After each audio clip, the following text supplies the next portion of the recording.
All right, guys, my name is Ferris Madonna, and first I'd like to introduce this event you're here at. It's called Practicing Ethnic Studies from the Classroom to the Community, brought to you by and presented by the Department of Race and Resistance Studies and the College of Ethnic Studies as well.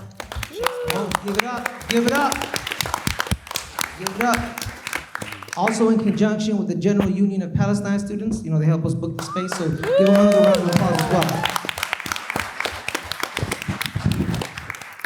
So we put together this important event to show you how current and former students have taken their learnings and studies in ethnic studies and have put into their commitment in community organizing. So you're going to be hearing a bunch from a whole mattering of perspectives. We have the whole spectrum here. So without further ado, let me introduce them to you. We have, let me get this list. I want to make sure I get these names right, give them the proper respects. So right next to Larry, we have Jesse Fernandez from the People Organizing for Environmental and Economic Rights, Hodera to some folks. Next to him is Sabrine Imtar from the Arab Resource and Organizing Center. Next to her is the amazing Jasmine Williams from the Black Organizing Project. And then next to her is the president of GUPS. It is none other than Zainab Imtar as well. Round of applause. And then towards the end, we have my main man, Adrian Ordenez from the League of Filipino Students. And towards the end, we have from the Pacific Islander Student Association, we have Michaela Ta'afua and Tita. Oh. No, you got it. You got it. That was crazy. Tita Vakauta. There it is. Hey. And lastly, it is our moderator. It is the very ancient and sometimes respected, the leader of the streets of EP 213, none other than Larry Solomon. Thank you. Thanks, Ferris. Ferris Mutana is one of our, regulars. He mentioned EP 213, that's my office, but Ferris has been a mainstay in RRS. Actually, it's interesting. Today is a little under 4 weeks from when we're going to reconvene on this very stage in this very room for the RRS graduation. I hope many of you, all of you, can make that. It's going to be a really great event. That's on May 22nd, and we'll be honoring, among others, a few people here on the panel, but also Ferris is going to be graduating in RRS as well. So, yeah, I'd be remiss if I didn't explain just one thing about Ferris. It sort of illustrates kind of why we're here. I didn't know Ferris before 2020, but as you all remember, fall 2020, we were forced by the pandemic onto Zoom education, Zoom college, whatever we want to call it, right? So my first Zoom course, we had been warned for a few weeks during the summer, kind of prepared by the university to, first of all, to go easy on our students in a sort of maybe a precarious, fragile sort of state of mind, and also to be concerned about the very real possibility of Zoom bombing. You guys remember Zoom bombing? People would come in and take over a class and say some really awful things. And we thought because we're in ethnic studies and race and resistance studies that we might get targeted. And so on that first day, I didn't really think about it. I'm pretty technologically inept, as some of you know. So I didn't even know really how to even use Zoom. I didn't even know there was a chat function on that first class. About 15 minutes into the class, one of the students was like, "Hey, professor, we're seeing something in the chat that's really disturbing." And a couple other people said, "Yeah, there's someone saying racist and homophobic and transphobic things in the chat." And before I could say anything, Ferris, who was in that class, who I didn't even know at the time, unleashed I don't know, it felt like 10 minutes, but it was probably just 30 seconds, but a torrent of abusive, threatening language directed at the Zoom bomber, right? And I remember just kind of being jolted for a second. It's kind of a new experience. And the language, by the way, was, the people's language. And I remember thinking how proud I was to be part of San Francisco State, because I'd been hearing all these universities, high-profile universities, and how teachers were like, "I don't know how to handle this," and students were upset and sort of emotionally fragile when they dealt with Zoom bombs. And SF State, it just reminded me, the point is, we're kind of different here. We're built different at San Francisco State. And I think you'll find that in our panel today, that our students don't get shook too easily. And so Ferris stood out that first day, and it's been pretty much downhill since then, his presence in my classes, but he's been a really great presence in our community. And he is really part of our RS community. So I'm not going to talk anymore about Ferris, but thanks, Ferris, for the introductions. I'm really happy to be here today. These are some of my favorite people, some of my former students, current students, but also, just more importantly, people who give life to what we do in ethnic studies and race and resistance studies in particular. The folks who are here today embody the spirit of the strike, which many of us continue to refer to. And I know all of you those of you who've been around for a while may be bored at the story of the San Francisco State strike. It's really interesting what's happening at Columbia University right now as we speak, and many other campuses. In 1968, there were these two poles in the country. I mean, the whole country was engulfed in revolution and rebellion, but Columbia University and San Francisco State University were kind of like these two coastal poles of really interesting student resistance. SF State, of course, had the strike, but I'm always really much more interested, less in the strike itself, that 5-month strike that shut down this campus, that led to these tangible victories of the College of Ethnic Studies and the diversity that was not evident in 1968 on campus and in the faculty, but is very much so today. Those are the tangible things, but the less tangible and really, I would argue, maybe more significant things that came out of the strike was the fact that you had a lot of the student activists on campus in the Black Student Union and the Third World Liberation Front who took their education, who took their sort of nod from the strikers and used the skills that they had built during that strike, or the skills that they had even before the strike, organizing skills here I'm talking about, and went to the community. Many never graduated. Many went to the community, came back and taught here. And I just love that lesson. That example is always with us. We've become much more institutionalized in some ways around the country in ethnic studies. SF State, though, I would argue, I would submit, we still pride ourselves on making sure we have connections between our classroom and the community. That's the theme today, is to talk about how, and have these folks talk about how their education here at SF State helped shape in some ways their direction into community work. So I'm going to ask all of our folks here, just take a few minutes if you can introduce yourselves and talk a little bit about, when you were here for our OG panelists, and sort of what the kind of work you do right now in the community is. So I'm going to start with my former teaching assistant extraordinaire, Jesse Fernandez. Jesse, the floor is yours. Thank you, Larry. Hi, everybody. My name is Jesse Fernandez. I can't remember when I went to school here, but I went to school here and took a bunch of classes with Larry. I spent some time in the College of Ethnic Studies, and originally, I think I was doing like media productions is what I said that I was here for, but wound up kind of picking up that RRS minor as the RRS minor was being created. So I had just kind of like taken a bunch of classes in ethnic studies, and RRS didn't exist. If you wanted to major in ethnic studies, you needed to pick one of the departments, and there wasn't kind of a comparative analysis necessarily. And as I was kind of turning that corner to get out of here, RRS was created. And I was able to check that box. So I got that minor, and then in the end decided to spend some time in urban studies and planning. But I'm originally from Los Angeles, from South Central kind of neighborhoods, like Slauson Exit on the 110, if folks know the neighborhood, just south of downtown USC. Yeah, kind of got connected to community organizing back home through an organization there, the Community Coalition, and doing a lot of youth organizing around education. And because of them, was able to make my way up here. Yeah, been able to hang on. These days, I work at an organization called Poder, People Organized to Demand Environmental and Economic Rights. I've worn a lot of different hats at the organization. These days, I coordinate a bike program there called Bicis del Pueblo. I could talk a little bit more about that later, but yeah, it's always good to be here. Thank you. Thanks, Jesse. Appreciate you. Yeah, give it up. Sabrine. Hi, guys. My name is Sabrine. I came here to SF State in 2018.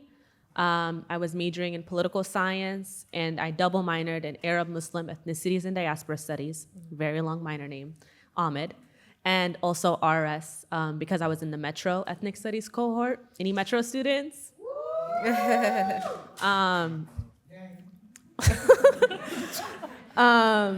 And then I got involved with the General Union of Palestine Students because the previous year when I was still in high school, I went to a protest and I just saw all these cool Arab women, and I was like, what are they doing? And I was like, I'm gonna join GUPS.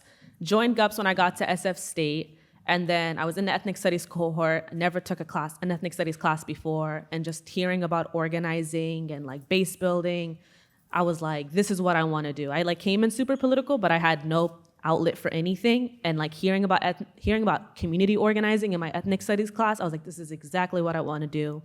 Found out about the Arab Resource and Organizing Center, AROC, because the president at the time was the youth organizer for AROC. I eventually got involved with AROC as a member, and I now work with AROC as a youth organizer, organizing working class Arab youth in the Bay Area, primarily Oakland and San Francisco.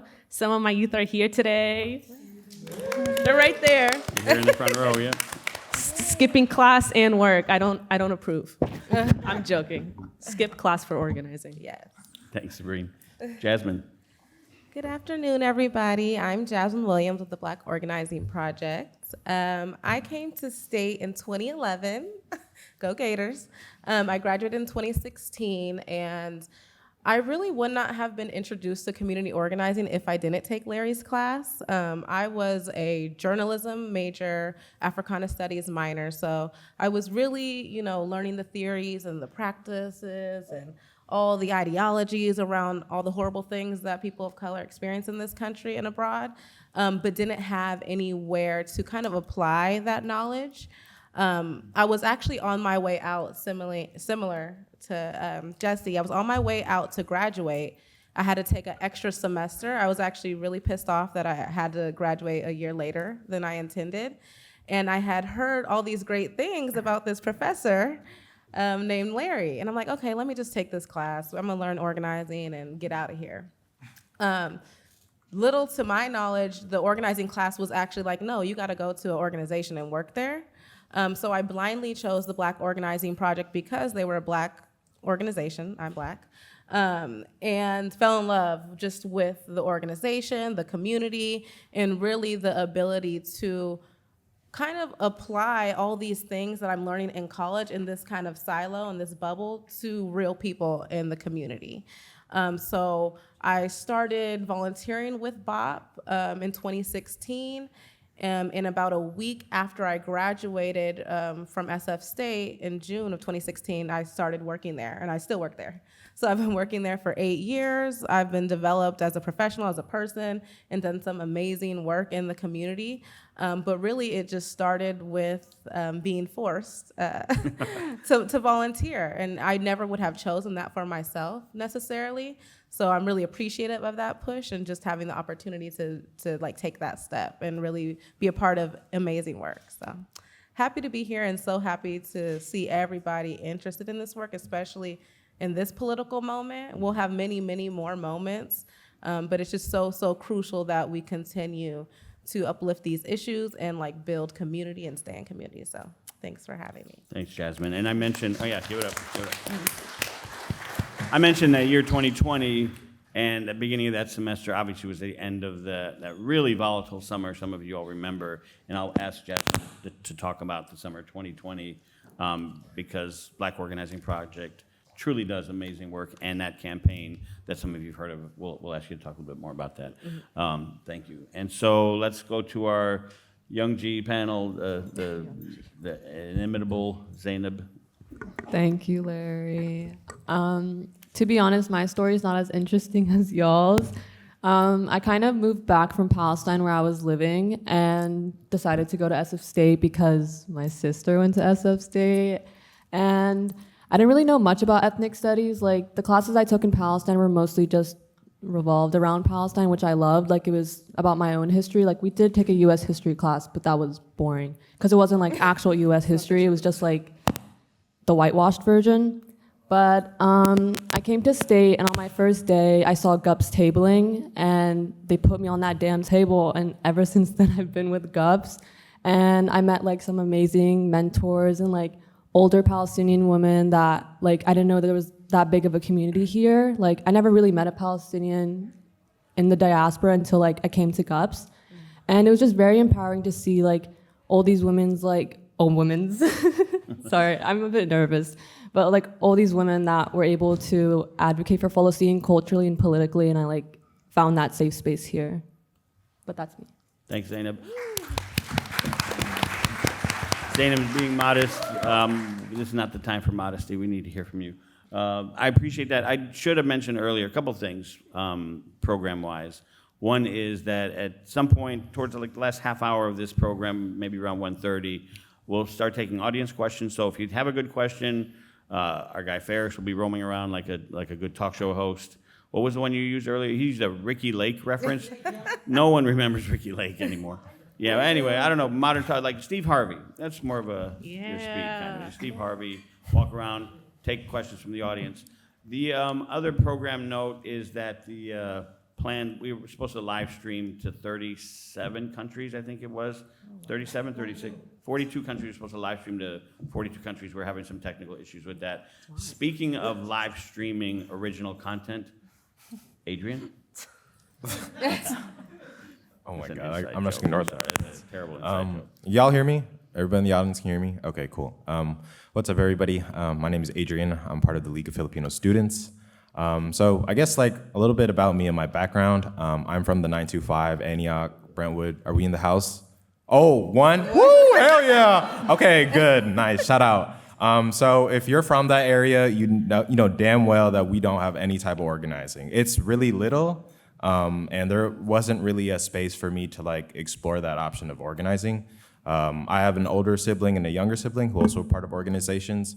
And so just me being inspired by both of them, I was like, when I get to college, I want to be in organizing. Like I want to see like what this organizing path really does and what it looks like. So I went to SF State. I originally transferred here from DVC with just nutrition, but I took Larry 4 days a week. That was crazy. Same jokes too, which is also wild. But yeah, after taking Larry's classes, I was like, yeah, I definitely want to be an RRS major. And so I took it. I took that major, and then the next semester, spring 23, that's when I joined the LFS, and that's when my world really kind of expanded, and my view of like not only me being like a son of immigrant parents who came from the Philippines, but also like how do issues here like locally connect with the Philippines, like issues happening right now, right? Like tuition hikes, right? In Cebu, they just recently had tuition hikes, and we just had recently tuition hikes. So it's like learning about like how do we connect these issues locally to the more international issues, and like and then also I took that organizing class, 410, spring 23. That's when I worked with the Filipino Community Center, and that really opened me up to like, wow, this is like what a community actually looks like. Doing something as like simple as like delivering groceries. Right. Like I was able to meet all these like wonderful elders, and like just they're super dope, and like I call it FCC boot camp because like they had me going back and forth. I like had to wake up because I live in the East Bay, so it was like 7 a.m. and I would get home to like 11, 12 at night. But I did it all because like I really loved like my work at FCC. So even still to this day, I still have like really tight connections with them. And yeah, shout out to FCC, shout out LFS, and yeah, that's my story. Cool. Thank you, Adrian. We'll come back to you. In the spirit of 1968 with the sunglasses, let's go with Michaela. Hello, everyone. My name is Michaela Topfua. You guys have lovely stories. I'm just beginning. I'm just starting out. Like I'm with PISA, Pacific Islander Student Association, but then also minoring in CPIOS, Critical Pacific Islands and Oceania Studies. Mm-hmm. I feel like coming up here, there's like this pressure of like, oh, organizing. Like you just jump right into it. But then it's also, from my point of view, like just being here is like my foot in the door, and just immersing myself in community and other types of community, and just finding pathways through different people. I think like I'm here, but I'm also like very nervous, first of all. And I just, yes, I think, yeah, thank you, sorry. Good, thank you, thank you.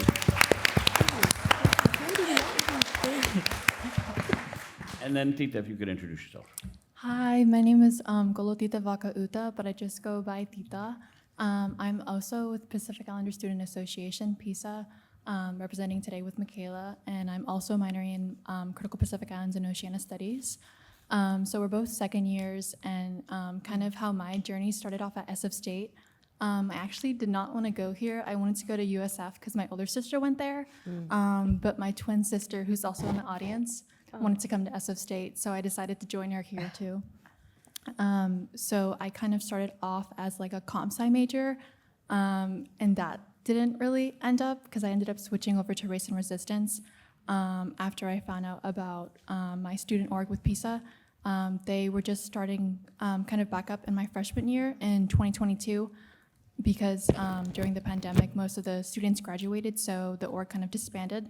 So when I heard the flyer go out that they were looking for members for PISA, I kind of wanted to go meet other Pacific Islander students because I didn't think there was anyone else like me because I saw a lot of like diverse students on campus, but no one else who looked like me. So I was kind of hoping to find my people here on campus and find my home away from home. And so the first meeting I went to in 2022, my freshman year here, I was able to meet other Pacific Islander students, and it was really cool. Most of them were in kind of different stages of organizing, and they introduced me to a professor here under the minor of CPIOS. I don't know if there's any Bonibata students here, but he's a very passionate Fijian man, and he told me about the minor and that they were hosting an Intro to Pacific Studies course that semester, and he told me to join it, and so that's how I kind of got into race and resistance. It was my first time taking a course that was about my own people and cultures, and it was very interesting to hear someone be so passionate about my own history, and seeing the person who taught it was a person who looked like me. And so yeah, that's kind of how my journey started with ethnic studies. Thank you. Thank you. Thanks, everyone, for joining us. As you can see, it's a wide-ranging panel of different experiences, different years being here, and also like different influences. I'm curious for the OG side of the panel here, if you can talk a little bit about the work you did on campus, specific San Francisco State experiences that either led you, I mean, I know you touched on it in your introduction, but maybe a little bit more fulsome kind of conversation about what SF State kind of, how that guided you or directed you specifically into community work. And I'll start with Sabrine. Sabrine, you did mention meeting AROC people and being political before you came to this campus. But can you talk a little bit more about the SF State kind of influence on your direction into the community? Not me being the first one. Okay.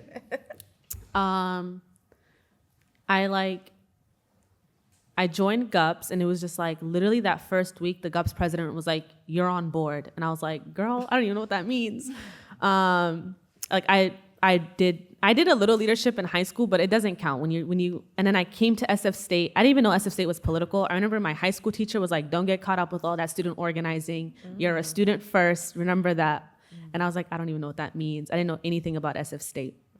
My first ethnic studies class was my Metro class. It was an ethnic studies course with Mark Bautista. Real. Shout out Mark. Took it with Brianna. And then he was talking about the 1968 ethnic studies strike. To be honest, I did not do well my first semester here. I can't remember what happened in that class or what we were taught. I just remember learning about the 1968 ethnic studies strike and being like, yo, I want to do ethnic studies. This is exactly what's speaking to me. And I was doing poli-sci. I did poli-sci my whole time here. I eventually started liking poli-sci near the end of my term here, but in the beginning, I was like, this sucks. Ethnic studies was just more fun.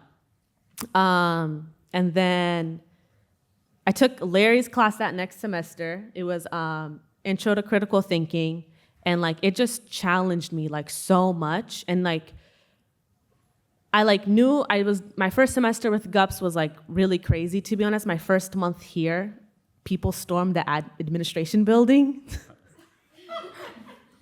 it's like engraved in my memory, guys.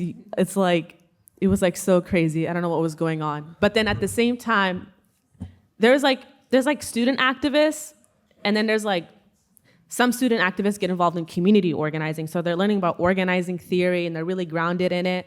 And there's just a big difference between student activism and community organizing.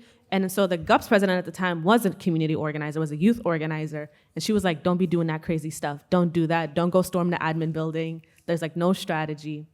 Guys, it's like engraved in my memory. I can't even tell you guys the whole story. And then that next semester, took Larry's class, Intro to Critical Thinking, and he was talking about like base building and community organizing. It was the first time I ever even heard of base building. It's like a specific type of organizing and how organizing actually should be practiced. And he like, I knew AROC because of the old GUPS president, but I didn't really like, really understand community organizing exactly. And the way Larry was talking about it was so inspiring in that ethnic studies class. And ethnic studies, like, it really moved me. Like, when you're like, I was just so angry all the time and so political, still very am angry, but like I'm more like strategic with my anger. But I was like just super angry. I was just like a little angry activist.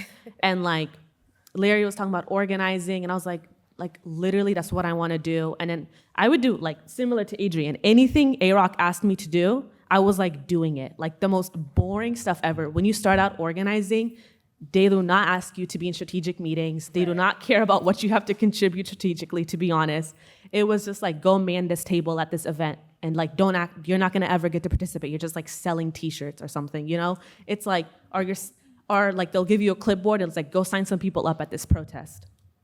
But it's like really, that's the stuff that really, it's the hard work of organizing. Like organizing isn't just you get to go speak at a protest and you go chant and lead thousands of people. It's like real organizing is interacting with people and like getting to do that in practice with AROC, bringing what I was doing with AROC to GUPS. I was like practicing what I was learning at AROC with GUPS at the same time.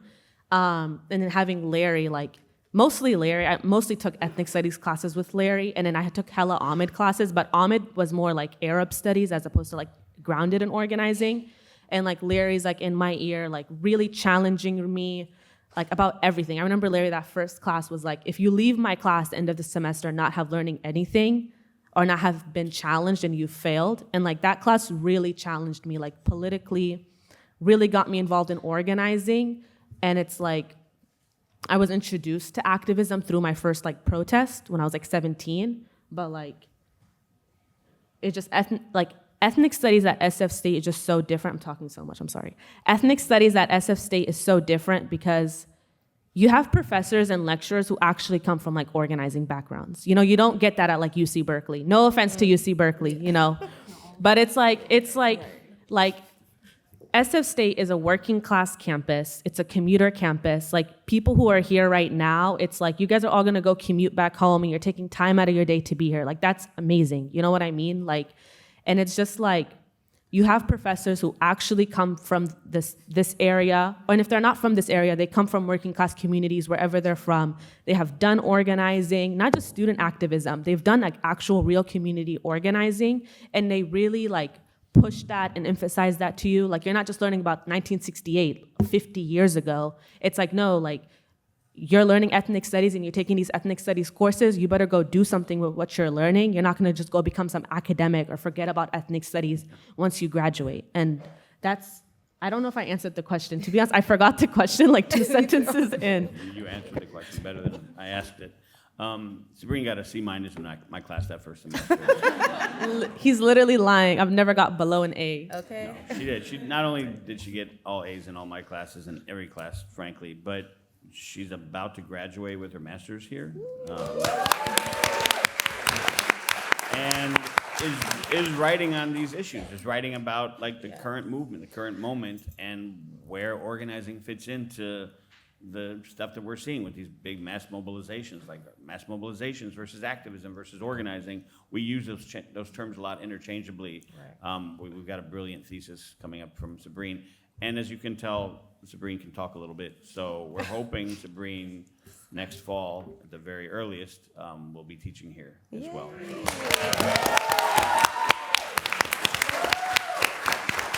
We're hoping, but then the budget tells us something else, so she'll probably be here like in 2027. But anyway, so Jasmine and Jenna, just kidding. I can't wait for Sabrina to be here. Jasmine and Jesse, maybe the same question. You all have like different trajectories. You came here as a journalism major, aspiring to work in communications, which I know you've still done in community work. You know, maybe a little bit about the trajectory you took from here to the Black Organizing Project. Okay. Well, I could resonate with so much that you said, so let me try to stay on track. Yeah, so I came to college trying to do college. Like, I didn't have like a roadmap or plan to be like this politicized activist at all. So I did journalism. Actually, I was a creative writing major first because I thought that would lead me to journalism. I switched my major to journalism and then still wasn't getting that full experience that I wanted to get from college, you know? So I started taking a ton of ethnic studies classes. And my advisor at the time was like, oh, you might as well minor. You only need a few more classes. So that's how I ended up with my Africana Studies minor. So for me, my college experience was really about being a Black woman growing up, or a person of color, but my experience as a Black woman, it's like intuitively you know these things are happening to you.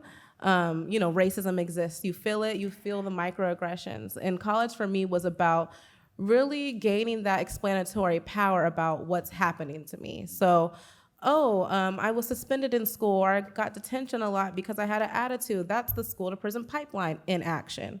So college was really where I was able to be, and particularly the College of Ethnic Studies was where I was able to really just identify with myself and really understand that what was happening to me and many others was a part of this larger system that's happening to so many people, not only in this country and because of this country, but abroad, you know? So my experience was really like individual for a long time, and just being a college student, so, you know, that part too. So having fun, doing all those things.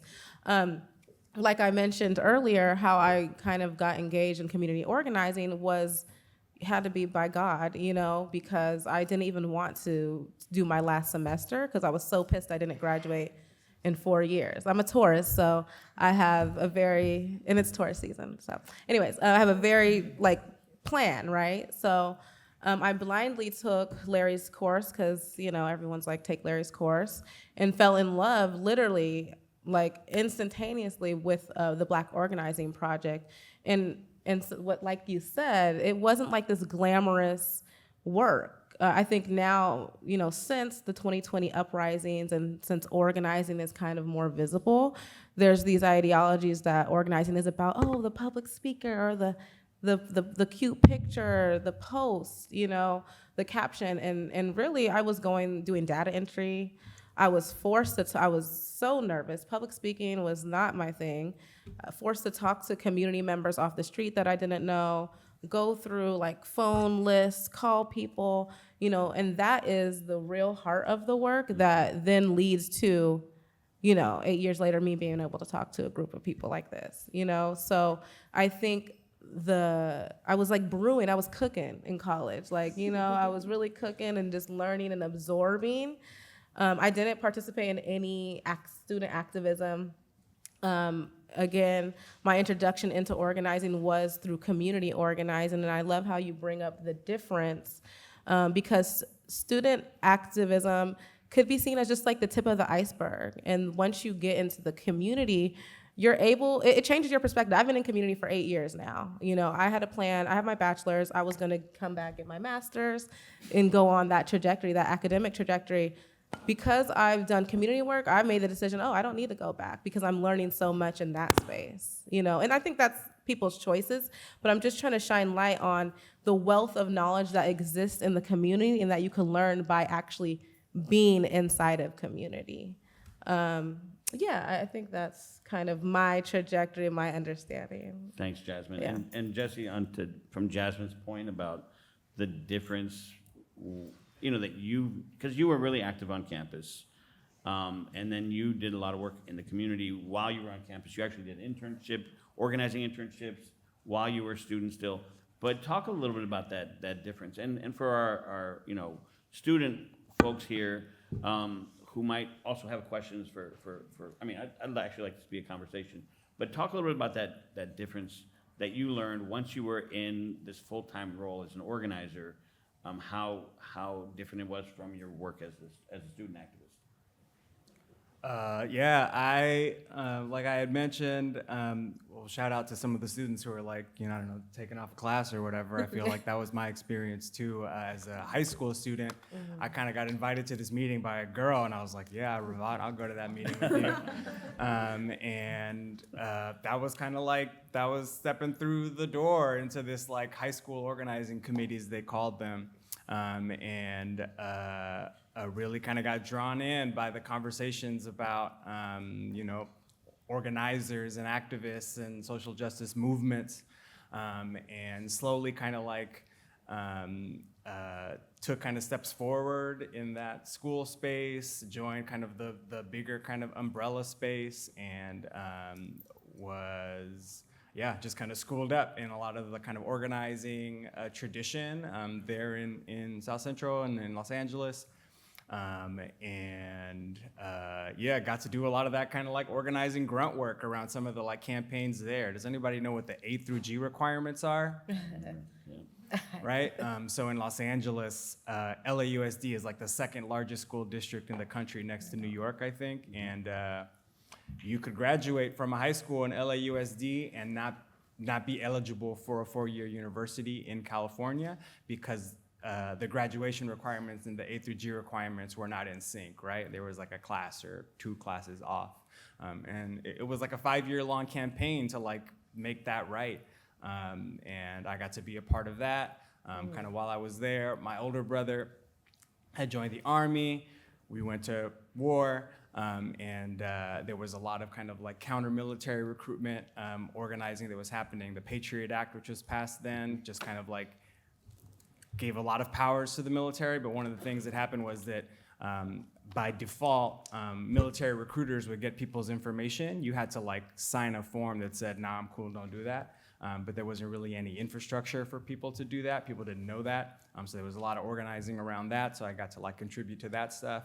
Walking around with a clipboard, sign this petition, let's roll to this meeting. Like this is when the vote is gonna be, and like doing all that kind of stuff. And so really got kind of that kind of education and political kind of like analysis as a part of my time there. And I also skipped class to go to organizing things. So the irony was that when I graduated from high school, I didn't have the grades to go to a 4-year university because I was like doing the organizing stuff and was really into that. And so, damn, I remember like, I was the first person in my family to go to college and had a lot of help kind of like filling out the applications and doing all that kind of shit. I remember when I found out that I don't know, it was like an English class that I slipped in. I was like, how am I gonna tell, really my mentors, right? Like all of these community leaders, like that I slipped and that it wasn't gonna work out for me. And told them, and then they made me a deal, and then they told me that they would hire me as a youth organizer, as a staff person, under the condition that I would change the grade and then make that jump. And so I took the deal. And so one week I was like a youth, a high school student, like there in the organizing space, and then the next week I was like a staff person, kind of getting to see the other side of sort of like how the organization works and a lot of the support that's needed. Then made my way up here. That was in like 06, I think. A lot of different kind of organizing campaigns here on campus around like, let me know if this shit sounds familiar, but it's like the cost of tuition, budget cuts, and like the cuts in certain departments being disproportionately impacted, like repercussions on student activists by, getting doxing and like all of that kind of stuff, right? Just kind of like responding and reacting to a lot of those kinds of issues that came up on campus. And so those are kind of the more organic sort of like on-campus organizing efforts. But then all the other kind of like things that came through like the organizing class and kind of jumped off from there. So I think I was like serving dinner at like Coleman Advocates at those parent meetings, right? Like they had me doing that stuff, and did an internship with the Transnational Institute for Grassroots Research and Action, or TIGRA. They do a lot of organizing around immigrant remittance, right? So folks who are like sending money back home to their home countries to support their families, and you know, many countries' economies are built on that. Well, that money that you send back, right, is getting taxed by your, like, what are they called? MoneyGram, and like all Western Union, all those kind of third parties. So doing a lot of organizing around those institutions, and then eventually kind of like doing the C2s, kind of like MAP trainings, and the like summer organizing apprenticeship, doing that kind of a couple times. Yeah, always kind of like, I think even kind of like in high school, I like knew and kind of had made that commitment that like organizing was something that I wanted to just do and like commit myself to. And you know, after it was like 7 years being a student, kind of off and on, getting distracted, and finally getting out of here. At that time, I was doing a lot of like bike messenger work, and that was a fun distraction, and was able to, yeah, just kind of like pay the bills. But always knew that I wanted to kind of like make this connection back to organizing, yeah, just kind of like made my short list of, you know, places that I thought kind of like felt like a good alignment for me, and really started like volunteering in 2014 or 15 at Poder, at their Bicis del Pueblo program, and you know, it was a really kind of like neat convergence of, you know, community organizing, bikes, stuff that I liked and was passionate about, and eventually was able to kind of come on board as staff, and yeah, kind of have been there ever since. You know, what you're saying occurs, it makes me think about Adrian's point earlier when he was talking about the work he did with Filipino Community Center through the organizing class, right? So you put in hours, and you don't think like you're in this student formation here, you're on a campus where students often get radicalized in the first couple of years in their courses, especially on this campus in the College of Ethnic Studies, and this is really for all the students. I wonder how the language of student, you know, kind of radicalism and developing worldviews that you have were challenged maybe by the work you saw in the community that seemed kind of like, wait, this isn't revolutionary work. This is delivering groceries to elders. Like, how does this translate into base building or these kind of radical sounding things? Adrian, can you talk a little bit about that, maybe that tension that you I'm assuming that you kind of confronted that sort of tension or challenge. Will you repeat the question again? Sorry. Yeah, I mean, to what extent was your work in Filipino Community Center different from your political development on campus, and you saw sort of like this tension? Yeah, so if folks don't know, or maybe do know, you know, LFS kind of has this rep of being like the most radical Filipinos, MLM to the heart, right? Which like I still appreciate, and I still like garner a lot of lessons from that. But it's like, you know, it's like how we integrate the theory with the practice, right? Because like if we're just reading all the damn time, then like obviously we're just not going to be organizing. So what I took from like the lessons that I was learning in LFS, I applied it to the FCC work, and like really, you know, from the masses to the masses, right?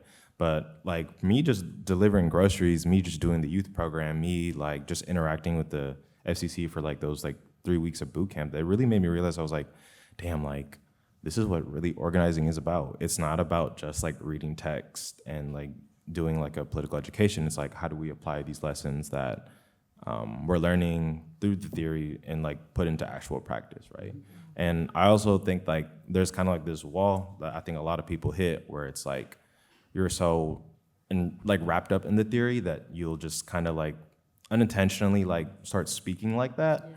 And it's like, dude, I don't think like any worker wants to talk to you about socialism at like 8 o'clock at night. like I don't think that's a good look. And so like for me, like what hit me really hard doing FCC work was like translating, like how do I, you know, I still want to like do like what theory says, like lift the political consciousness of people, but like how am I gonna do that when I'm just like yapping, and I'm not making any sense to like these 60-year-old like uncles and aunties? Like, no, I gotta tone it down. Like, I gotta be real. Like, what, like, I remember, it was a really fun example. I remember we did a mass orientation, and we had like a couple of new members, and like, I can tell a lot of these new members were really radical, which is great. And so I think one of the broader Filipino organizations had like a game space night. And I was like, all right, like, so to push out to the test, we're gonna go over there and you're gonna talk to these people. And the first thing I want you to ask is not about if you like socialism or if you like communism. I want you to ask, like, do you like fried chicken? Like, such a simple question, but like, that's how you mass line. You don't just straight up go to the theory, because no one wants to hear that. I don't want to hear that if I'm at game night. I want to have fun, right? And that's what really mass lining is, like, just to like be with the people and like experience it and talk to them instead of just like being so isolated. Yeah. On that same point, Zainab, Tita, Michaela, you're helping, you're leaders of student organizations on campus. You're helping build community. Can you talk about the organizing skills that you've developed since you've been a student here? And I'm talking about like these, what Ella Baker called spade work, or the grunt work that was referenced here earlier. The kind of the base building, relationship building work that is really necessary in community organizing, but how does that play out in your student organizing? To what extent are you doing base building, relationship building? You're creating community here on campus. Can you talk a little bit about your experiences as student activists?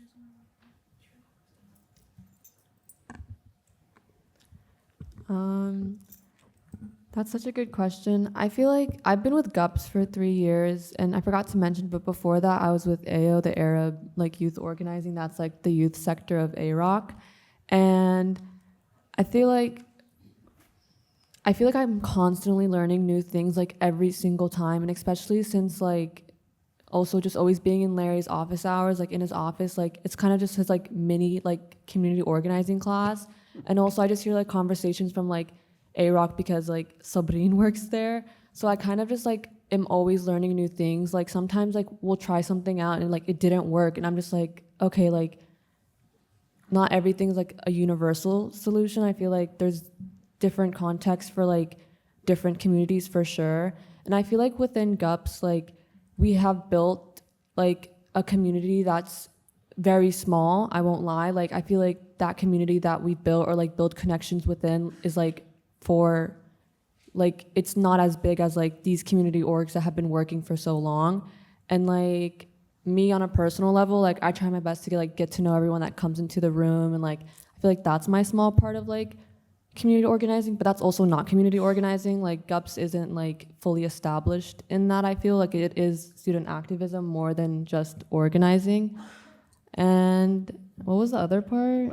I would just push back. I think that is organizing. It is organizing, but like I feel like there's so much more that we could do as like student organizers. Like we've already like established that student organizing is so much different than like community organizers, and like I feel like even as student organizers, like we can do more to like build community, not just like do rallies and like have events around Palestine and like cultural events. Like I feel like there could be so much more that like actually like reaches out to like the Arab Palestinian or like Muslim students on this campus who are like sometimes scared to like, kind of on like what Adrian said, like people don't want to talk about politics all the time. Like people don't want to be on that woke stuff. Like people don't. And like there is like actual reasons for that. Like after 9/11, like post 9/11, so many like Arab families like just kind of, what's that one word? Like assimilated? Yeah, like they kind of assimilated into the West. That wasn't the case for me because my dad's like hella political. But like I feel like after the 2020 like BLM protests and that movement, I feel like for sure like the younger generation has really gotten more like ingrained into the culture of like activism, and like that also carries on into organizing. Like that's kind of how I started out. Like it was more just like reading up on like political texts and like getting to know like movements across the globe, and then like that carried me on to like this now.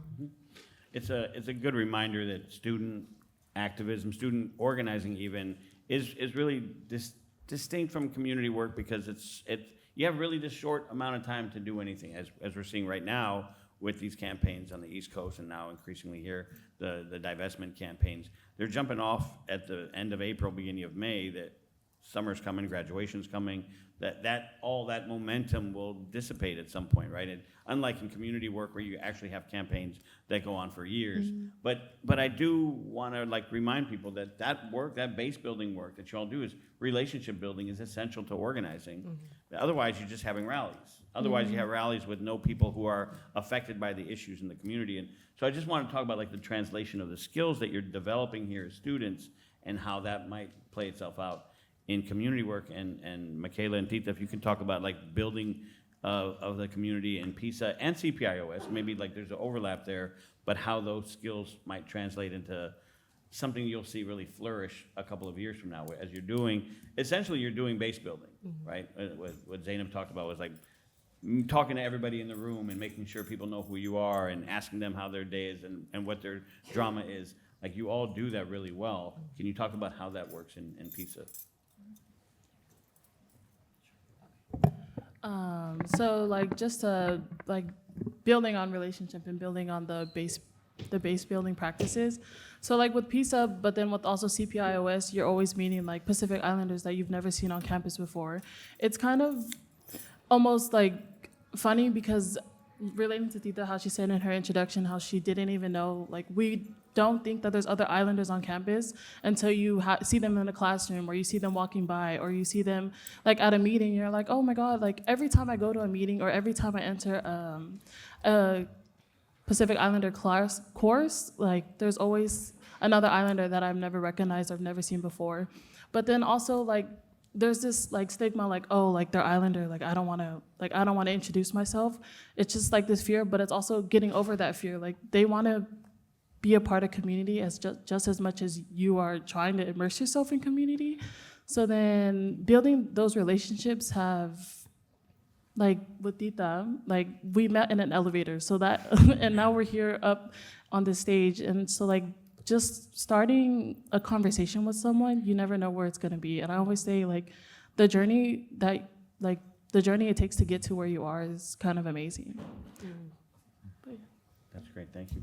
Tita, you want to add anything? Yeah, so even though we represent both PISA and CPIOS, we're also with another org on campus called REACH, and basically what we do is we kind of cater to the Asian American Pacific Islander student population, both incoming students and current students, and we kind of center, how would you say this? Like we kind of make sure that they have all the resources and knowledge that they need to survive for the next 4 years in a university, as most of the time from both like Asian American Pacific Islanders, we come from like first generation families, like our families are immigrants, so it's kind of hard trying to thrive in a 4-year university when you've never had any past experience, especially with your families, like being the first in the family.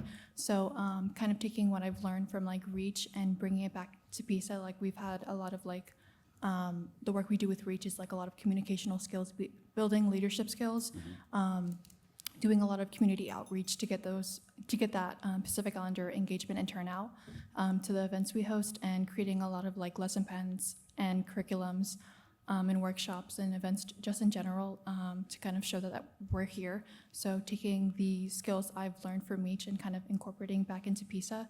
And so with that being said, I hate to do this, but tomorrow there's also an event at PISA, and it's celebrating the 20th anniversary of the AAMPI mural celebration, and the mural is right behind, what's it called, the Cesar Chavez building. If you've seen the mural, it's very beautiful, so we're going to be celebrating that today. Tomorrow at 4 to 8 p.m. In Jack Adams. But yeah, like kind of just the whole like mural programming I've been a part of. It's kind of really mind-blowing, like kind of taking the skills I've learned and incorporating it back into like the mural programming with doing like outreach to vendors and kind of reaching out to community members that I've never really talked to, but kind of just like forcing myself out there. And yeah, sorry. Thank you, I appreciate that. Shout out to the true organizer, always making sure people know there's an event coming up or a meeting coming up. I would be remiss if I didn't mention, and a bunch of my students are here from my morning 240 class. I see a bunch of you, and from the critical thinking class. But for my 240 class, as a shout out to my dear brother and colleague Jason Ferreira, who's here in the audience.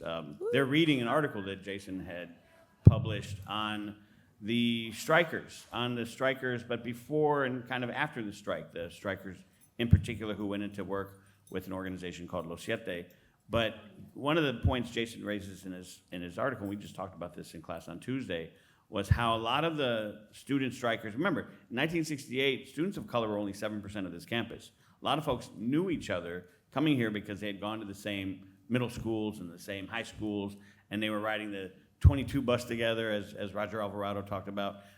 It was sort of like this, you wouldn't expect that to kind of flourish in these radical political demands that they made on campus and after campus at places like Alcatraz, the Japanese American Redress Movement, the Panthers, of course. But their relationships that they built along the way. Because I notice this when I walk by the Reach office every day on my way to my office. That's a community space.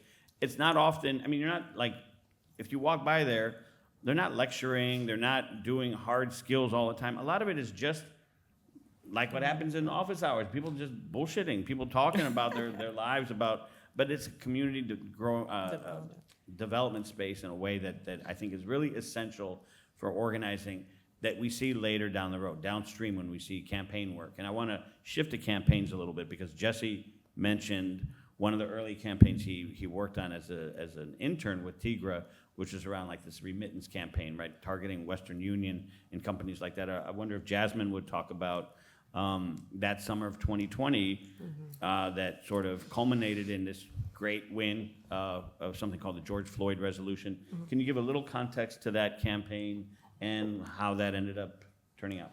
Right. Yeah, okay. So the Black Organizing Project in 2020 became the first organization in the country to eliminate an entire school police department. So we eliminated the Oakland School Police Department in 2020, yay. And contrary to popular knowledge, it wasn't, I would say momentum met the moment. Yeah. So it was actually a 9-year, nearly decades-long organizing campaign that when the uprising happened, it was like, an explosion. And so kind of what everyone is saying, what was critical about that was the work that we had been doing in community to even garner the community support needed at that time to kind of really push the district to pass the policy. So prior to 2020, before people would even say, abolition or Black Lives Matter, before those kind of concepts were like, things that we talk about all the time, organizations like BOP were on the ground in community saying those same things. And so without that intentional labor that had to be done in community, when this, horrible, 2020 happened, we wouldn't have had the base needed to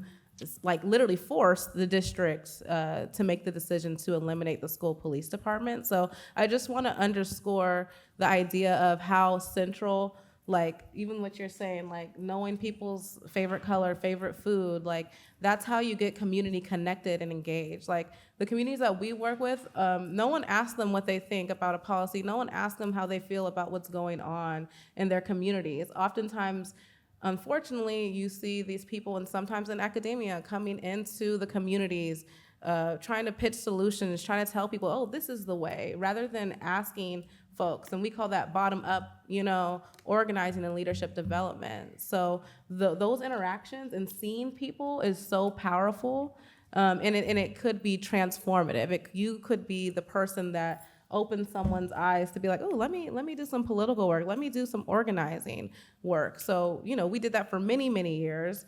We tried policies, we failed at policies, but we learned along the way, and you can't have the fear of failing. You're gonna fail in organizing. You're gonna hold meetings when only 6 people come up, show up, even though you did 30,000 calls, so that's that rigor, and kind of that long-term investment is necessary to where you see this big 2020 kind of, uprising. And so it's super, super critical. There is a difference between community organizing and student activism, but the components that you guys are developing here is what you bring into the community. So I would like to say that. But yeah, our campaign we're in a policy implementation phase, which is, equally as hard.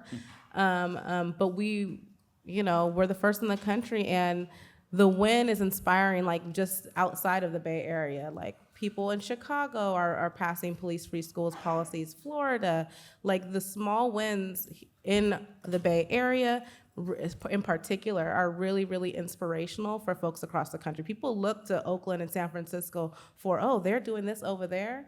They're calling constantly. So even the work that you guys are doing here on this campus and in the organizations that you're a part of, are like the country is watching, and honestly internationally too. Is there any more? Am I missing the campaign? Because I know I talk No, about it so I much. really love the point though where you said you met the moment. Yeah. But you met the moment with a base already that you had developed, right? Mm-hmm. Because if you remember 2020, it's kind of a moment similar to today with Gaza, I think, with a lot of mobilizations, a lot of marches, a lot of righteous anger, indignation. But, and there was, defund the police was the slogan of the year in 2020. Cost some people their seat in Congress when they were accused of being defund. But this was like really the successful defund the police campaign, I would argue, because you had an organized base with actual demands, an actual target. And then you're talking about this implementation process that's ongoing because you have an organization made up of people, but you don't have people unless you're doing that base building, unless you're doing all those one-on-ones. Right. All that kind of, that spade work, whatever you want to call it, to make sure people are in place. So you don't just have a group of activists saying defund the police, the mayor says, okay, we'll do it, and then that goes away because there's no accountability. You've got actual organization, and I think that's essential, right? Mm-hmm. People need to read Ella Baker. The emphasis on organization, I think, is critical there. We'd be remiss if we didn't talk about the current moment and what's happening in the country in the last 6 months and in the world, of course.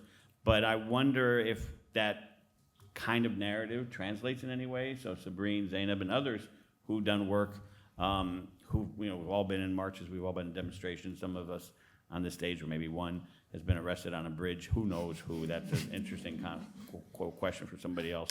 But I wonder if you can talk about, we'll start with Sabrine, a little bit about this moment and the challenges of kind of marrying the energy and the anger with like base building. Can you do both? Yeah. I remember that first protest, October 8th, was like right in front of the Israeli consulate. And that was like a crazy protest. I've been organizing around Palestine since like I was 18, 24 now, like almost 6 years. And like I've never been to a protest where there's been like big, like a Zionist side, like you see it in like the old photos, but like nowadays, like we've made a lot of big strides for Palestine here in the Bay Area. Like when Jasmine's talking about like people across the country look to the Bay and look to California, guys, like literally, like I was at a conference once and I admire their organizing. Like I look at the New York orgs, the Chicago orgs, the East Coast orgs who are struggling right now a lot around like basic issues that we're miles like ahead of them. And they're like, we admire y'all. I'm like, I admire y'all. So like people like all over the country really look to the Bay. When I heard that, I was like, guys, like we struggle over here too. Right. But I remember right when October happened, we had our first like AO meeting that week. Like that was just the schedule for it. It was that week that October 7th happened. And oh my God, it's like AO and AROC has been going through like a rebuilding phase because of COVID. Like the impact of COVID-19 on base building. Base building is all relationship. It's all in person. Like you cannot, there's some orgs, and I talk about this in my thesis, they took advantage of COVID-19. Like it happened for them and they grew thousands of members, like real base building orgs in New York. I'm forgetting the name of the org. Make the Road. No, not Make the Road, but there's another one. Not Drum. And they took advantage of it. It's like the momentum meets it. When you have the structure, the strategy, the right people, you can build. And like AROC had been going through like a rebuilding phase. Like last year, we had 3 people in the AO program. One of them is here. Hey, Sada. Current SF State student. It was only like 3 people. And then like we had started doing outreach for the AO program, and we're like, it's struggling. You're just using the relationships you have with counselors, the existing relationships you have with AO, families, whatever. You're like, please get somebody to join this program, please. You know, it's really hard to like rebuild and do outreach, and like you're like practically like begging, you know. And like October 7th happened, and there was like that first protest, and now we have like 15 youth, I would say, in AO that regularly show up to meetings. Some of them here. And then I remember talking to them, and they were like, yeah, like that first protest happened, and I was like, oh, let me join AO. Like that was either they knew about AO before and it was the catalyst, or they never heard of AROC or AO before. And they're like, I didn't even know there was like Arab youth programming in San Francisco. They go to San Francisco schools. AROC has an MOU, like a Memorandum of Understanding with SFUSD. And they're like, I've never heard of you guys before. And it's just like, you got so many youth who joined because of that one protest, or youth who joined because of other protests that have been happening. And it's just like, you got to meet the moment, and you need to have structure, and you need to have a program. And like AO met that moment, you know, like if we could accept more youth, we would have, you know, but we just didn't have that space. So you have to prioritize your existing cohort. And like, it's not just about like, hey, can you go speak at this protest? Hey, can you go chant at this protest? It's like weekly meetings where sometimes you have to check in with youth. Sometimes you have to like make sure that the youth are taking care of themselves, really encouraging them, doing the political education in AO, doing the workshops, and having a lot of fun. And it's just like, when you do that, like some youth are just like, I just want to do activism for Palestine. Some youth are just like, I've never met other Arab youth in the Bay Area, and they just want to be in the space. Some youth be flirting. I be seeing them. I'm not weird. It's not my fault they flirt. Anyways, that's why some people join student activism. Right. and organizing. And that's okay, you know? And it's just like you gotta move on that moment and meet it and meet people where they're at. Like so you have some youth who are in AO and they're like, the organizing theory, it's like, you're like, wow, like they just got it down first week you meet them. And then there's some youth who is just like, they're just there for fun. You know, they're just there to meet other youth, just to talk. Sometimes they're not really participating that much, and that's okay, you know? It's like, that's what base building is. Like student activism, it's kind of nice because sometimes out of the 15 people who are in that meeting that day, it's like 12 of them are super engaged, you know? And it's just like with base building, it's like sometimes you literally do the 30,000 calls and only 6 people show up, you know? We had to threaten them last week. Okay. Not threaten. But we brought Larry to do like a PE, like a political education workshop with them. And we are like, you guys better all show up. Don't embarrass me in front of my mentor. And they did. And they did, right? Yeah. You guys did, yeah. Yeah, I'm sure. No, I'm joking. And then Larry started talking about, anyways. But yeah, it's just about like, you know, meeting the moment and not letting the moment like overpower the base building commitment. You know, like me and my coworker, it's 2 people in charge of the AO program, 2 youth organizers. It was like, it's a rapid response moment. It's literally all hands on deck, you know? And it's like, and we have a stake in this moment, you know? Like, these are my people, you know? And it's just like, and it's like, you get caught up, you know? And it's just like, you also have to remember, like, I really believe in organizing as a model. And it's just like, me and my coworker, the youth organizer, we have to take a step back and be like, you know what? The mass mobilizations are super important. The civil disobedience, the direct actions, all of that is so important. And it really helps your organizing. But you also have 15 youth in this program who need you. And it's just like, you gotta like really work on that and make this program worth it. Like they're not gonna drop out once a ceasefire happens. Like I hope it happens, you know? You don't want people to leave once the moment is done. Right. You know, like I remember I was at this conference once and Barbara Ransby, she's like a historian professor. And she was like, I think it was like 100,000 people came out during 2020 during the protests. Yeah. And she was like, how many of those people actually joined organizations? Right. And like that super stuck with me. And you know, it's like, there's not 100 youth in AO. I mean, that would be really cool, but there's not 100 youth in AO, but there's 15 strong ass like Arab youth who are ready to do organizing in their schools and with their friends and have literally organized hundreds of their like friends to show up. It's like literally so amazing. inspiring. Like literally, I'm like, wow, like I don't know if I can ever have done that at the age of 15, you know, and these youth are like doing that and like leading that. And it's, yeah, you just have to like meet the moment, but also not let the moment overpower, like there is a commitment to base building and to organizing. You can't just do a protest and organize people. That's not how it happens, you know? And then there's some people who show up to a protest and that's the only time they'll ever show up to a protest.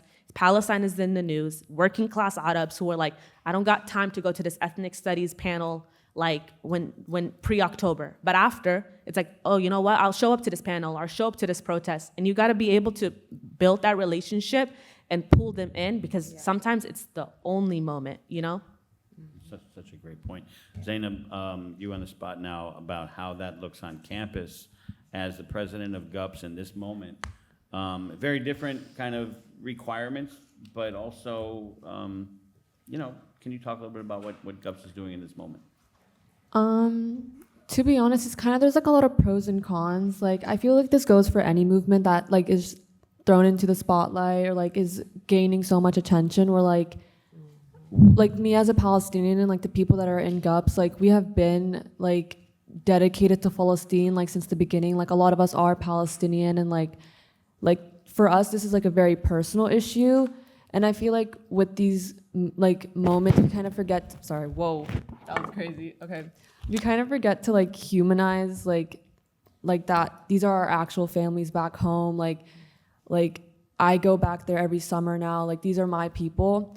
And I feel like with GUPS, we've gotten since October, it's kind of died down now, to be honest, but since October, we've gotten like a big new group of people trying to learn more about Palestine. And like, I remember in our rally back in November, like a lot of people came to the GUPS meeting after that day. And it was just so many people that just also weren't Arab or Palestinian. They were just straight up allies. And it was like very cool to see because GUPS has been primarily like Arab and Palestinian.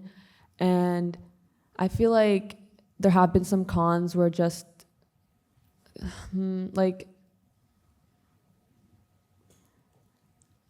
I feel like sometimes like we forget to add like I feel like people's intentions can be misguided sometimes. Like they may be good, but like they're just not. I don't know what I'm kind of saying right now, but like politicized, yeah. Like people yeah, are I feel like people politicized, politicize the moment more than just like being like straight up about what it really is. But also it's really good, like people learning more about Palestine and like actually coming to these GUPS meetings and staying consistent and like, you know, coming to all these events that like we try to like put out. And like even the guppies in the room now, like shout out to you guys, like my babies.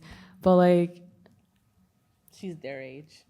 okay, like guys, I'm 20, like, but yeah, I don't know if I answered that. No, that's good. I mean, we're gonna see different kind of responses in different places, and I think the priority is sometimes very, very, very different. That's why I'm asking. I want to sort of emphasize this point about the difference between the activist mobilization model and the base building model, and the tension between those two. And they can complement each other. Yeah. And Sabrine's point about you see people at a rally demonstration. Community people, and that's the obligation of the organizer to make sure, like, in that moment might be the only time they're going to show up to something, you get their contact information, right, Jasmine? Like, that's the obligation of the organizer. I want to, like, ask Ferris, if, we have questions in the audience, if people have questions, specific questions, any questions to the student side, to the OG side, please raise your hand. Ferris will come around with a microphone, and we'll get your question.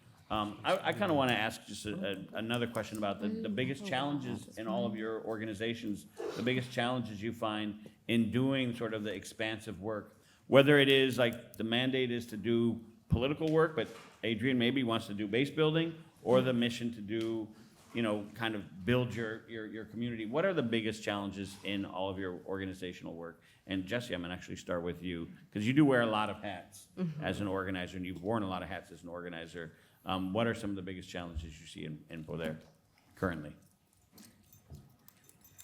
I would say that right now the organization is kind of in this like evolution phase. So for a long time, there's been this kind of like the long-standing campaign called Pueblote, and Pueblo is like town or people, and lote are like lots, right? Lots of land. And so There's been just kind of years of organizing that's really changed the face of like certain parts of the city, right? New parks that exist, new affordable housing development, new community serving space.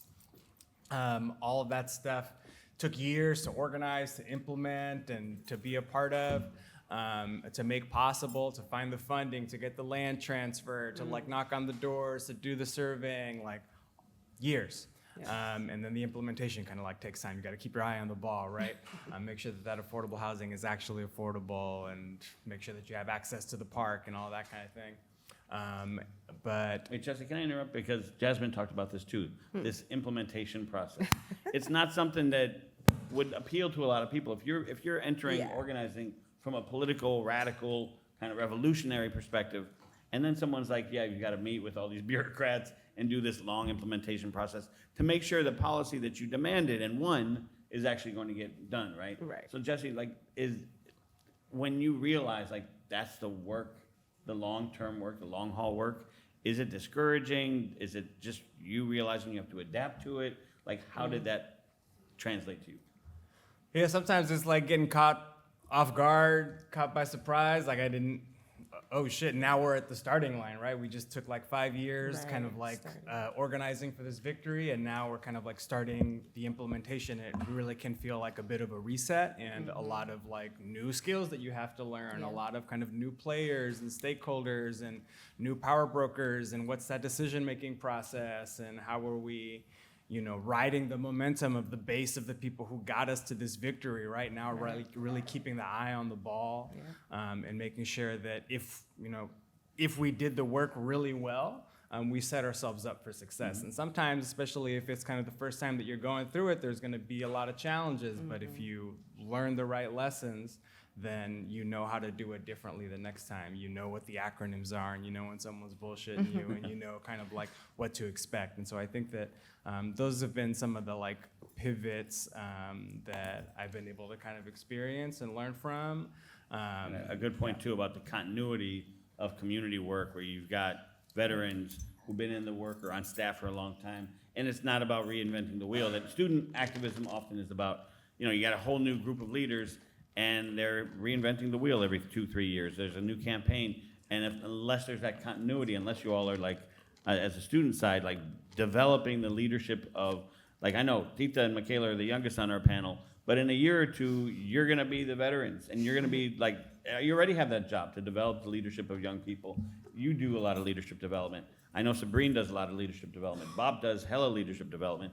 Like, that's the requirement, is to like not have to figure this stuff all out every couple of years. Like, there's continuity. That's one of the differences, right, between community work and student work. Yeah, definitely. And I think just to get to your like original question, some of the like things that feel the moment that the organization that I work for is at, is there's been all of this kind of work organizing to make all of these things real, and many of those things are real. So in some ways, it's like reaping the fruits of all of that labor. And like that's created room for a new farm, and like, spaces to have kind of DIY bike spaces that like center environmental justice and cater to communities of color. Well, we got to run those spaces now, right? And so that land needs to be turned over, right? You got to like water it. You got to be there like days and days and days to like work that land. You've got to turn those like wrenches and turn the screws and invite people and like do all of the kind of logistical work to run, kind of a program or something that can sometimes feel a little more transactional or service-based. And that's, important and can be really complementary to organizing, but is distinct and different from organizing work. And so thinking about like, okay, well now our capacity is kind of shifted, right? Bread and butter of the work has always been organizing, and that's the, that's what gets the goods, right? That's what builds the relationships, and that's what builds kind of that transformative power.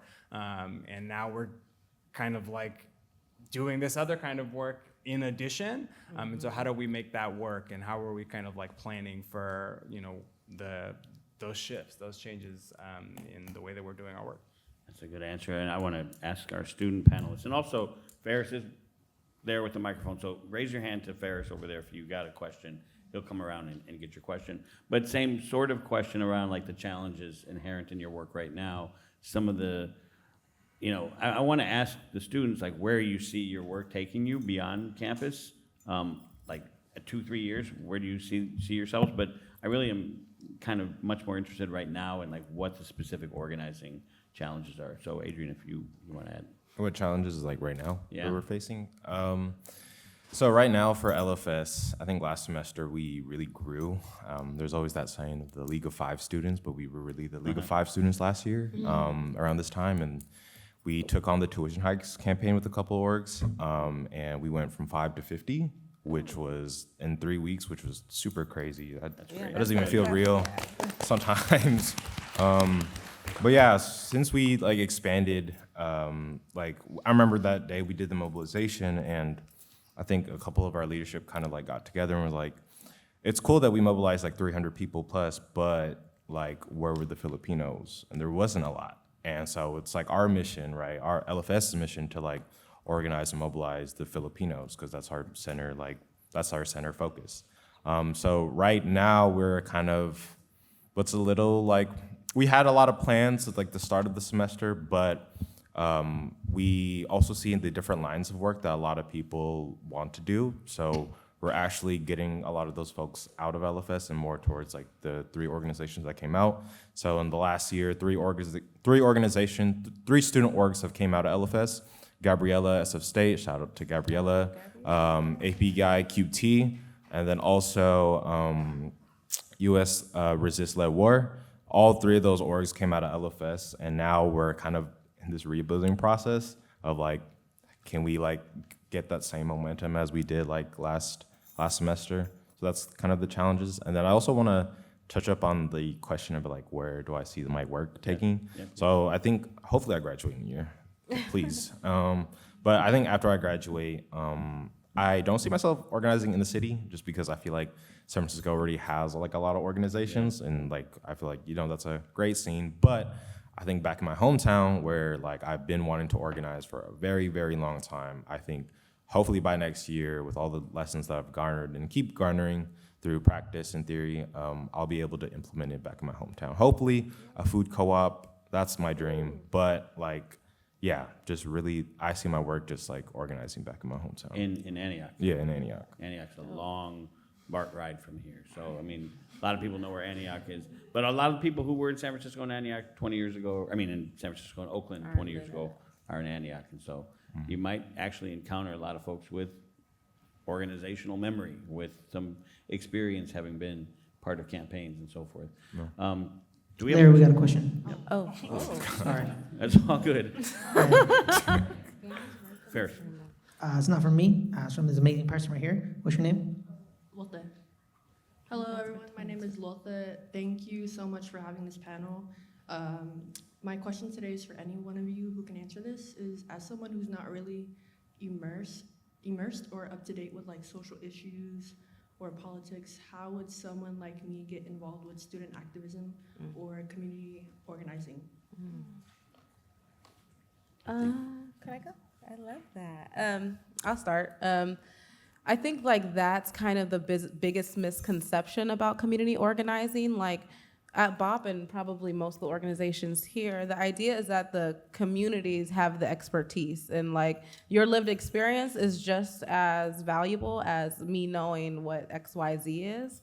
And that's really what the beauty and power of organizing is that exchange of information. So you don't need to know, like I said before, I didn't even know what organizing was. I didn't know base building. But once I learned the concepts and actually did it in practice, I was like, oh wait, I be doing this all the time. Like I have family reunions every year and I have to invite all my family out and make them come, So a lot of the times once you really put yourself in the space, you'll learn that a lot of the skill sets are innate to a lot of our communities. And so what we're really doing is trying to be grounded or like have a collective vision and strategy towards whatever issue that we're trying to address. But organizing is about everyday people, coming to the table, and then the people that are most impacted by the issues that we're learning about, those folks have to be the ones creating the solutions, making the decisions, because then there's no teeth to it. You know what I'm saying? Like I could learn all day about the school system, but have I ever sat in an IEP meeting and know what it's like, you know? And so we need that expertise from everyday people, you know? I just really want to underscore that. It's not, and I think like that sometimes is the misconception. Like sometimes when you're in academia for so long, you're coming into communities as the expert. And in organizing, we reverse that. Like we try to, and you know. Love that answer. Does anybody else want to handle that question? Can I add? Please. I would also say like that's so true, and like it really just comes from practice. Like when you join GUPS or you join any other student organization on campus, it's like just being around other people, like, oh, this is happening right now, or this is affecting this professor, or this is happening with this department, or this is who the president is of the university, and this is what they believe, and or this active campaign is going on, and you just learn through that. Like, it's like being actively involved. You're like, oh, it's not like Lynn Mahoney who decides like if like the budget cuts. It's the CSU Board of Trustees. That's who our real enemy is. I mean, you can say some presidents of SSA have been the enemies too. Like, I'm not saying that's not true, but you really learn about the system. Like, being involved with AROC, it was like actually, I was super close. Actually being in campaigns, you're like, oh, this is how the San Francisco Board of Education works. And this is like the implementation process. We won Eid last year, like as a holiday that you. Wait, who initiated that campaign? SADA, AO Youth started that campaign, but the Board of Education went back on the Eid campaign once we won it. And you just learn about like, this is actually how politics work in San Francisco. These are who actually have power in San Francisco. These are the organizations that have power in San Francisco. These are the organizations that are like really hurting base building and community organizations who are progressive. And just being involved in that, you learn how it works. Like we did the divestment campaign here on campus in 2020. Woo! It was like during Zoom. That was crazy. And it was like, oh, this is how AS board works, you know, and this is how AS rules work. And you have to start from, you go in like this, a committee has to adopt it, somebody on the committee, and you just learn through practice. Like that's the biggest thing. Is like, I have a friend who's like, oh, I'll join something once I know everything about Palestine. And I'm like, girl, just join now. Like, you know, it's like, you don't have to know everything. Like organizing and base building, it comes through practice. Like we don't ask community members to join who are like the smartest like people ever. And like, that's not how like organizing works. Yeah, practice and hopefully some mentorship, leadership who've been there for a while. And so to our students, Tita, Michaela, maybe you can handle this question too. Like, do you see your roles, or how do you see your roles as like doing leadership development, building that next kind of group coming up behind you? And what do you want to see PISA look like in a couple of years? And then I know it's two-part question. Where do you see yourselves after your time here at SF State? Have you started envisioning like community work and that sort of thing? Can I also answer the Please do, Hannes' yeah. question? Hello. So I think also like we talked about like the building bases, like making those relationships in and out of classrooms, especially in your ethnic studies courses. Best believe the friendships you make in that class, probably some of them are already organizing. If they're in upper years, they probably are. So it's just like making those friendships with those people on campus. And then like, you know, when they start inviting you out to events and you kind of show up, that's how you kind of get involved in meeting like other people and other orgs. Like you kind of just get, I guess, jumped into like student organizing. That's kind of how I got stuck on this panel today. Scare people. I mean, Right. well, maybe some organizations do get jumped. No good. Michaela? You don't have to answer the question about being jumped into the organization. I'm just wondering about leadership development and how you see your role, and then what do you see yourself doing when you're out of state? Okay, I'm gonna do both. Okay, so I would just say, like, to answer your question, but then also touch on your question, I would say, like, something we talked about, but then also I want to reiterate is, like, showing up is, like, just as much of a battle as, like, being there. So, like, just being here right now, like, everyone here, like, this is, like, in a way, part of organizing or part of, like, community building, like, listening to stories, like, listening to each other, like, sharing, like, an exchange of knowledge, like, that's just one way of, like, community building. And then to get on to your question, like, where do I see myself in the next how many years? Couple of years. When do you see yourself doing community work? I mean, the skills you're building here are going to translate to a lot of different kinds of work. Maybe it's in your major, maybe it's in something else, but do you see like an envision doing some community work after this? Yeah. So I'm a business major, but I also minor, in like critical Pacific Islands and all that jazz. But in the next couple of years, I want to continue with my major and my minor, but then also incorporating like Pacific Islander knowledge within like business, because a lot of the times like things like the stigma of business is like, oh, it's just numbers, like it's not built for communities of color, it's not built for the BIPOC community, because like just numbers, and they like we're always like the understatement like, oh, like they don't know, but what I want to do, like I want to incorporate what I learned in like community organizing and then bring it to the business side and be an advocate for my community, but through business, and just that's where I want to go. Thank you. We'll see though. No, thank you. I wonder if any of the panelists have questions for each other. I'm mindful of the time, so we're going to go for another just 5 minutes or so. And then I want to like recognize the fact that some of y'all got to go to classes. But if you can stick around for a little while, because we'll have time for you to meet and talk with any of the panelists if you want to. I'm just wondering if any of the panelists have questions for each other. Adrian, I do, yeah. So shout out to all the 3 organizations over there. But I have a question about political. My bad. I have a question about political education. So for LFS, we do a lot of political education, and I think the main problem that I see is like the material is so dense. It's so dense, and it's so like, god damn. I don't want to facilitate this, but sometimes I just have to power through it. But I think my question is like, for y'all, when handling political education, like how do you make information so digestible and like actually like entertaining? Like what are like the different activities rather than just like, I mean, my go-to is like discussion groups, but like I'm kind of getting tired of that. Yeah. So like what are some like, I don't know, other like activities or like tactics to make like political education interesting? So could I ask whoever responds, can you define political education in an organizing context? Like what's the purpose of political? We do political education here, obviously it's a university, but what does that look like in a community organization? And then, yeah, how do you do that translating work that Adrian's talking about? Any of you?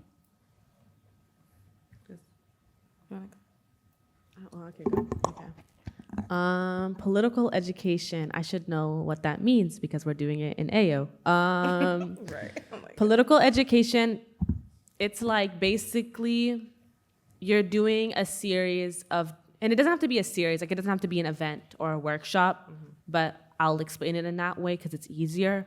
But you're doing a series of events or workshops or meetings where you're talking about certain political issues or ideologies. And you're doing it you do it in order to build up people's analysis. You do that, but you do that after. Like, I wouldn't like start AO and then the first AO meeting is like, let's do a Palestine 101 together. Like, let's talk about settler colonialism and do a lecture. Don't ever do that, ever. Don't even do that in a student organization.